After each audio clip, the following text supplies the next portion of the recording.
baik dalam data Francisca Lucianti, program studi bimbingan dan konseling FKIP di Universitas Katolik Widya Mandala Madiun yang berjudul Pengaruh Kualitas Pribadi Konselor terhadap Efektivitas Layanan Konseling di Sekolah. Jadi di sini saya bisa menganalisis.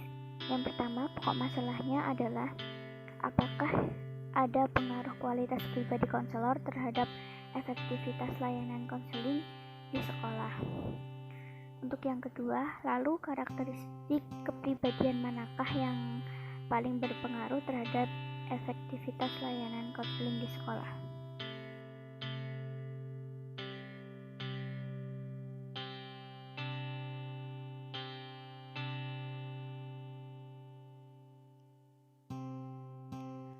Baik, jadi berdasarkan data atau informasi yang saya peroleh, di sini saya menganalisis efektivitas konseling merupakan tujuan yang ingin dicapai dalam proses layanan dan konseling. Proses konseling ini harus dilakukan secara profesional dan efektif. Karena proses konseling di sini akan membantu konseli untuk berkembang secara optimal. Sebaliknya, jika proses konseling berjalan tidak efektif dan kurang mendalam, maka dapat dipastikan akan gagal mencapai suatu tujuan. Jadi, menurut Surya pada tahun 2003, konseling dikatakan efektif atau bahkan berhasil jika tujuan konseling tersebut tercapai, yaitu pada dasarnya mampu membantu konseli dengan cara yang pertama, memperoleh pemahaman yang lebih baik terhadap diri konseling. Untuk yang kedua, mengarahkan diri konseling sesuai dengan tujuan yang dimiliki ke arah tingkat perkembangan yang optimal.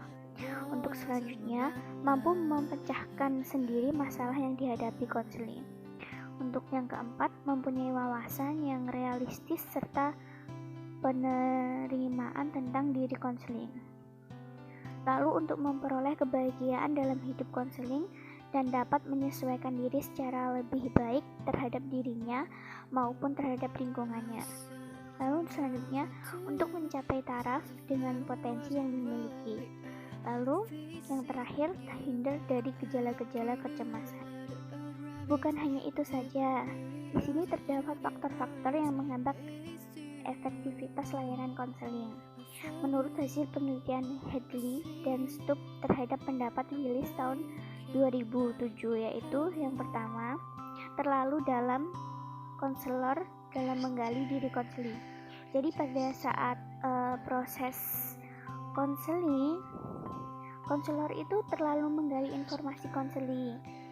Jadi penggalian tersebut terlampaui batas toleransi, dan hal ini pada saat proses layanan konseling, konselor cenderung terburu-buru dan menekankan pribadi konseling.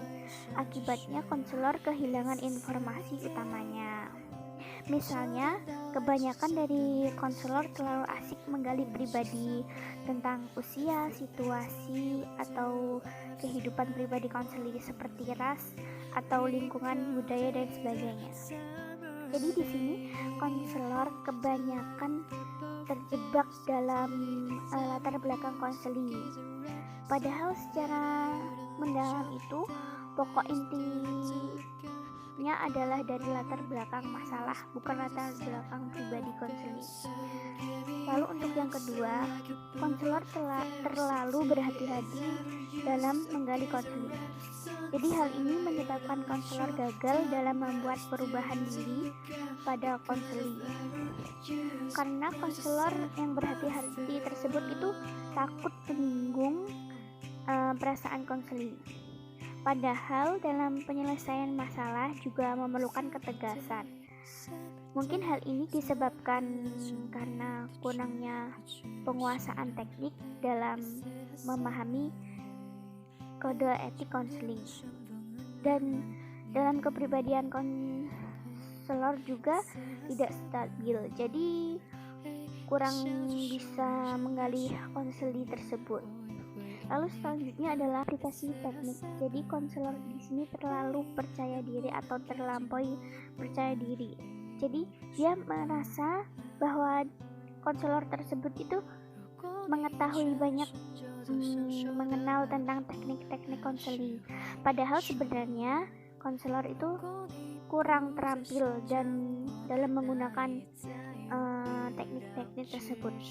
Jadi ini disebabkan karena konselor kurang mampu menggunakan teknik-teknik dengan baik, namun kurang tepat juga dalam penggunaannya. Lalu untuk selanjutnya adalah hubungan konseling. Jadi dalam konseling, konselor selalu memiliki raport atau hubungan. Jadi hubungan di sini merupakan jarak yang biasanya dari sini akan terjadi transferensi atau hubungan yang sangat dekat. Seperti misalnya hubungan seperti ibu dan anak, atau hubungan antara konselor dan konseli itu terlalu memiliki kepercayaan, terlalu percaya, atau bahkan sebaliknya. Jadi ini bisa sebaliknya terjadi kontraferensi. Maka dari sini konseli akan diserang habis-habisan oleh konselor. Hari ini terjadi karena yang pertama, kurangnya respek atau penghargaan terhadap konseli. Yang kedua, konselor gagal mengarahkan konseli untuk memilih pengalaman. Lalu konselor terlalu bersemangat menyerang konseli. Lalu konselor kurang menghargai keberhasilan konseli. Lalu egoistik konselor terlalu besar atau kesombongan dari ilmiah konselor itu terlalu besar. Lalu untuk yang terakhir, masalah komunikasi seperti konselor itu tidak mampu berkomunikasi dengan jelas dan tidak mampu mengungkapkan apa yang dikatakan konseli dan lain sebagainya. Untuk selanjutnya adalah kualitas pribadi konselor. Jadi dalam kemampuan konselor, kemampuan yang paling dipentingkan adalah kualitas pribadi konselor. Karena sebagai konselor kita harus mampu menampilkan diri, termasuk dengan percaya diri, memiliki pribadi sendiri secara profesional, yaitu dengan baik. Jadi bukan hanya dengan baik itu saja. Sebagai konselor kita juga harus membangun hubungan antara pribadi dengan cara yang unik dan harmonis, aktif, dan dengan cara memiliki pemikiran berkembang atau wawasan yang sangat luas. Jadi kita harus mampu berkomunikasi dengan konseli, berkomunikasi secara menyenangkan dan kreatif, sehingga hal ini akan menjadikan sebuah pergerakan atau perkembangan menuju profesional seorang konselor, dan hingga pada akhirnya menjadikan sebuah keberhasilan dalam proses layanan bimbingan dan konseling ini. Halili Kore tahun 1986 menyatakan bahwa alat yang paling penting untuk dipakai dalam pekerjaan seorang konselor adalah dirinya sendiri, yaitu sebagai pribadi atau ourself as a person. Jadi, pribadi konselor merupakan instrumen atau alat. Jadi instrumen itu merupakan alat yang menentukan adanya hasil yang positif dan efektif dalam proses bimbingan dan konseling. Jadi kondisi ini akan didukung oleh keterampilan konselor dalam mewujudkan sikap dalam berkomunikasi dengan konseli. Jadi dalam dua hal ini maka akan memunculkan keterampilan yang akan memungkinkan keberhasilan konselor dalam perannya yang profesional tersebut. Jadi peran profesional ini merupakan peran yang unik, kreatif, serta konselor tersebut harus memiliki ciri khas tersendiri dalam terciptanya layanan bimbingan dan konseling secara aktif dan efektif. Lalu adapun kepribadian menurut Bremer tahun 1979 diantaranya mencakup yang pertama awareness of self and values, yaitu kesadaran diri dan nilai-nilai. Jadi di sini konselor harus mampu menjawab dengan jelas pertanyaan dari siapakah saya, hal apakah yang terpenting dalam diri saya, lalu apa signifikan sosial dari apa yang saya lakukan, mengapa saya menjadi konselor. Maka dari sini kesadaran ini membuat konselor menjadi lebih jujur terhadap dirinya dan terhadap konseli, dan juga mampu melayani konseli dengan baik. Lalu untuk selanjutnya, awareness of culture experience atau kesadaran akan pengalaman budaya. Jadi konselor di sini dituntut agar mampu melihat atau mengetahui tentang banyaknya perbedaan konselor dan konseli, dan sebagai konselor yang profesional, ia juga harus mampu mempelajari ciri-ciri khas dan kebudayaan setiap konseli, karena ini merupakan hal yang sangat penting dalam menghargai. Lalu untuk selanjutnya, ability to analyze the helpless own feeling. Jadi di sini merupakan kemampuan untuk menganalisis perasaan penolong diri. Jadi konselor juga harus bisa mengontrol perasaannya. Hal ini untuk menghindari agar tidak terhanyut oleh masalah yang dialami oleh konseling. Lalu untuk selanjutnya, unity to serve as model and influencer. Jadi di sini adalah kemampuan untuk menjadi model dan menjadi influencer. Dalam aktivitas sehari-hari, konselor harus terlihat sebagai orang yang beradab.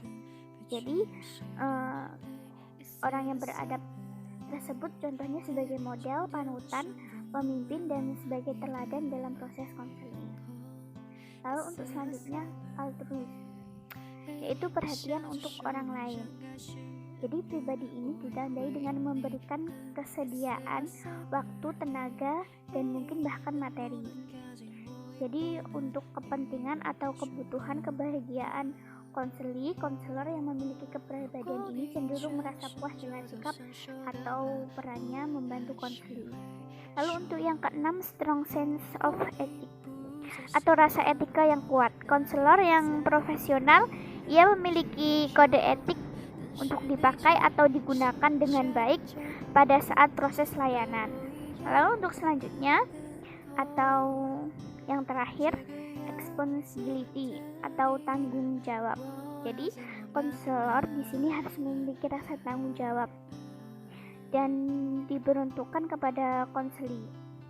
Jadi salah satunya membantu konseli dalam memecahkan kasus atau tercapainya sebuah tujuan merupakan tanggung jawab konselor, sehingga kasus atau tujuan tersebut cepat terselesaikan dan tidak terlunta-lunta tanpa penyelesaian. Lalu pada tahun 2007, Willis mengemukakan bahwa kualitas pribadi konselor merupakan kriteria yang menyangkut segala aspek kepribadian. Jadi kepribadian ini sangatlah penting dan menentukan keefektifan dari konselor. Jika dibandingkan dengan pendidikan dan latihan yang diperoleh, hasil penelitian ini dilakukan oleh Truax and Charcot, Warwick, Virginia Star terhadap pendapat Willis tahun 2007 bahwa keefektifan konselor banyak ditentukan oleh kualitas pribadinya. Dalam pendapat Willis tahun 2007 di sini, Longus mengatakan bahwa kepribadian konselor lebih dibutuhkan daripada teknik bimbingan dan konseling. Jadi dari sini, jika ingin menjadi konselor yang baik, yaitu harus menjadi konselor yang efektif dan perlu mengenal diri sendiri terlebih dahulu. Jadi bukan hanya itu, kita juga harus bisa memahami maksud dan tujuan dalam bimbingan dan konseling. Karenanya dalam proses bimbingan dan konseling, bahwasanya konselor itu harus bisa membangun hubungan dengan konseli atau bisa disebut dengan konseling relationship.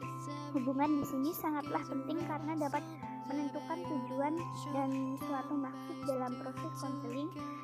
Dengan adanya hubungan tersebut, maka konselor mampu memahami dan menguasai prosesnya.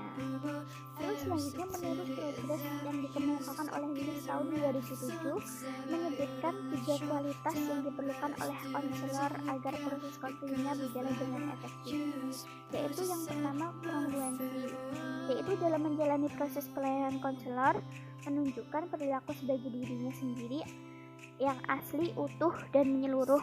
Jadi konselor harus memiliki ciri khas tersendiri, baik dalam kehidupan pribadi maupun kehidupan profesionalnya sebagai konselor. Jadi di dalam hidupnya tersusun keasliannya. Untuk selanjutnya, rasa empati. Jadi dalam rasa empati ini sendiri, konselor memiliki kualitas yang mampu merasakan pikiran dan perasaan konseling. Jadi memiliki rasa kebersamaan, memahami jalur dan lika-liku yang dilalui oleh konseling, lalu memiliki rasa pertemanan walaupun ada batasnya. Ini memiliki sikap empati. Maka konseling tidak ragu-ragu untuk menceritakan atau mengungkapkan harapan terhadap masalah yang dihadapinya. Lalu untuk selanjutnya, perhatian positif. Pada kualitas ini, maka konselor bisa menerima kekurangan ataupun kelemahan yang ada pada konseling, termasuk dengan perilaku yang mungkin tidak disukai oleh orang lain. Walaupun begitu, kualitas ini tidak mudah untuk dicapai karena diperlukan pengalaman dan kesabaran serta pengenalan atau pemahaman diri terlebih dahulu. Selanjutnya adalah paparan mengenai kualitas dan karakteristik pribadi konselor yang sangat ideal. Jadi tidak dapat dipenuhi oleh seorang konselor secara utuh keseluruhan, namun konselor tetap harus berupaya memenuhi sebanyak mungkin dengan tetap memiliki ciri pribadinya sendiri yang khas atau unik. Jadi menjadi konselor yang baik yaitu konselor yang efektif, perlu mengenal diri sendiri, mengenal konseling, memahami maksud atau tujuan konseling, serta menggunakan proses konseling tersebut dengan baik. Menurut Rogers dan Willis menyatakan bahwa ada beberapa kompetisi konselor yang dapat memberikan perubahan. Jadi perubahan ini langsung terhadap konseling pada saat melakukan proses konseling. Di antaranya yang pertama adalah ketulusan, lalu penerimaan menghargai konseling, lalu selanjutnya rasa empati seperti yang saya jelaskan tadi. Lalu bukan hanya itu saja, beberapa perubahan ini diantaranya konseling akan menjadi lebih realistis dalam memandang dirinya sendiri. Jadi dengan ini konseling bisa lebih percaya diri dan memiliki kemampuan dalam mengarahkan diri. Jadi konseling lebih positif dalam menilai diri sendiri dan lebih dewasa. Dan konseling mampu mengatasi stres yang dihadapinya dan lebih memiliki struktur kepribadian yang sehat. Jadi dalam skripsi penelitian ini, peneliti mengambil objek dari seluruh siswa SMA KST Bonaventura Madiun dan mendapat layanan bimbingan dan konseling pada Maret 2013 sampai Agustus 2013 sebanyak 35 siswa. Jadi berdasarkan uji asumsi klasik ini, hasil dari kualitas pribadi konselor sama dengan 0,931 dan efektivitas konselingnya sama dengan 0,295. Jadi antara kualitas dan efektivitas lebih besar kualitas konselor dalam menghadapi efektivitas tersebut. Lalu bentuk diagram berdasarkan efektivitas layanan konseling bisa dilihat seperti ini. Lalu selanjutnya, besar efektivitas layanan konseling di sekolah sama dengan besar kualitas pribadi konselor, yaitu 6,007. Jadi efektivitas layanan konseling di sekolah ini meningkat dari 0,669 menjadi 0,669 atau satuan. Jadi berdasarkan analisis determinasi, koefisien determinasinya sebesar 0,731, artinya 73,1%. Jadi efektivitas layanan konseling di sekolah itu dipengaruhi oleh kualitas pribadi konselor, sedangkan sisanya sebesar 26,9% dipengaruhi oleh variabel yang tidak terdapat pada penelitian. Lalu untuk kesimpulannya, Berdasarkan hasil analisis data dan pengujian, dapat ditarik kesimpulan yang pertama, ada pengaruh positif kualitas pribadi konselor terhadap efektivitas layanan konseling di sekolah. Untuk yang kedua, ada perbedaan pengaruh karakteristik kepribadian konselor terhadap efektivitas layanan konseling di sekolah. Baik, mungkin itu saja yang bisa saya analisis. Mohon maaf jika ada salah kata. Terima kasih, thank you for watching.